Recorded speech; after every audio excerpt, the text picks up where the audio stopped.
left the beautiful city Granada behind and took a public minivan at the Terminal de Buses Granada Managua UCA. This is south of the main square. I changed into another one in the capital Managua, and once I arrived I got a bicycle taxi to my hostel. Way cheaper than taking the shuttle. I first stayed at Poco a Poco, one of the best hostels in the city. The communal area is so beautiful, the kitchen well equipped, and the bathrooms nice and clean. There was even aircon in the rooms, which is much needed in Nicaragua. This morning we are going on a free walking tour to explore around the city. Apparently this guide is incredible and we will try some local delicacies.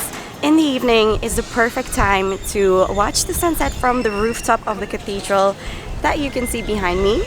And also this is a place from where you go volcano boarding. You slide down an active volcano.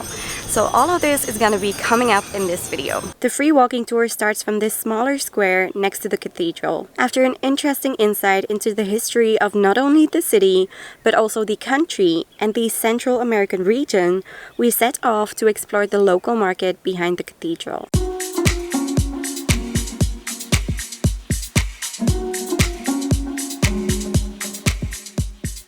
Alright, the first was milky soup. This is atol duro, hard atol.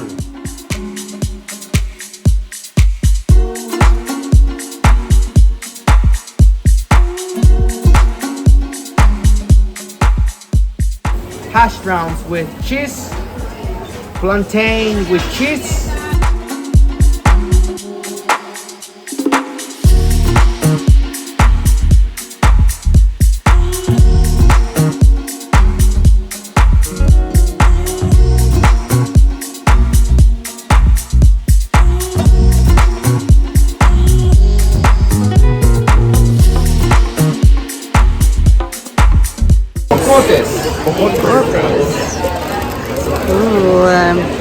You see this powder?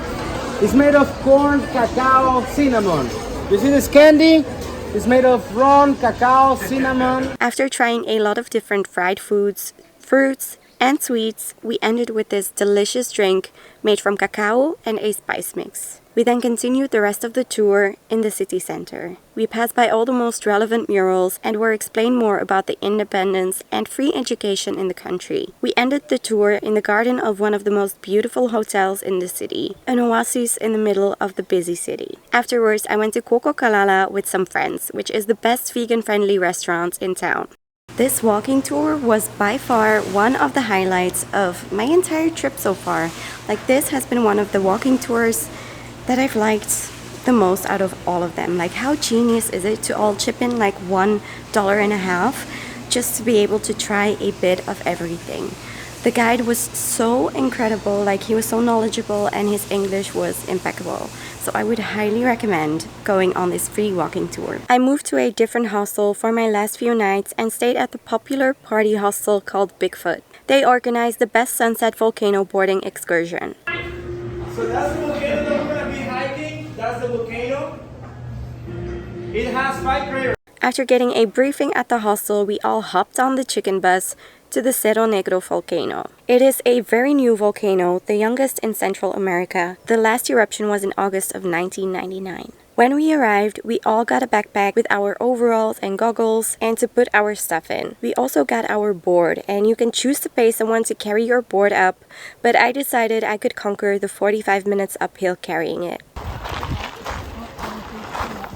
I didn't think we would be climbing rocks this big. The volcano's young age and constant activity make it impossible for trees and plants to grow on the black slopes. Some parts of this volcano are covered by huge rocks, where we climbed up, and others by fine sand, where we slid down. It was pretty hot, but we took a few breaks along the way to the top to enjoy the views. Once we reached the top, we got ready and got a last briefing on how to regulate our speed on the board. It was so cool to see where the lava had flowed and where it just stopped all of a sudden. We walked down a bit and then it was time to slide on down. Once again, I looked ridiculous for the sake of making these videos for you guys. The way down is about 600 to 700 meters. We enjoyed the sunset from the top and then it was time for me to start the descent.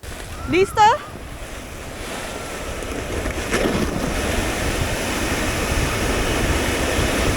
I started off so great, but when I got to the photographer, I did a 360 flip. Luckily, all was good and I just continued. The speed gun measured my speed at 30 kilometers an hour, but he was all the way down when people were already slowing down, so I definitely went faster.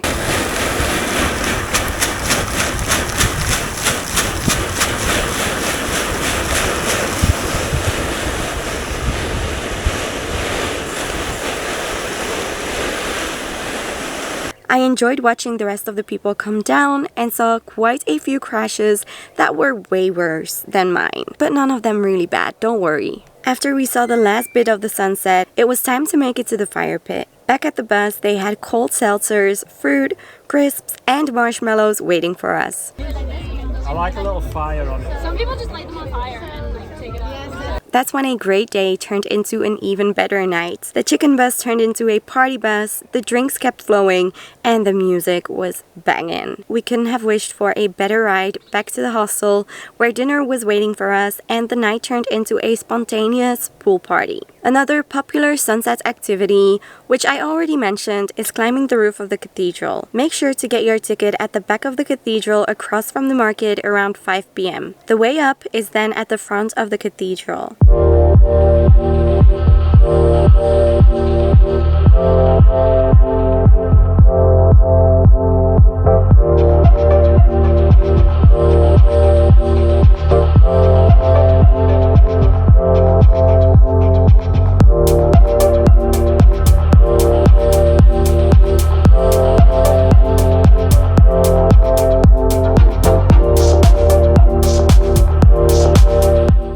Once you get back down from the cathedral, the main square has come to life with vendors and street food stands. We decided that we'd try out suwa.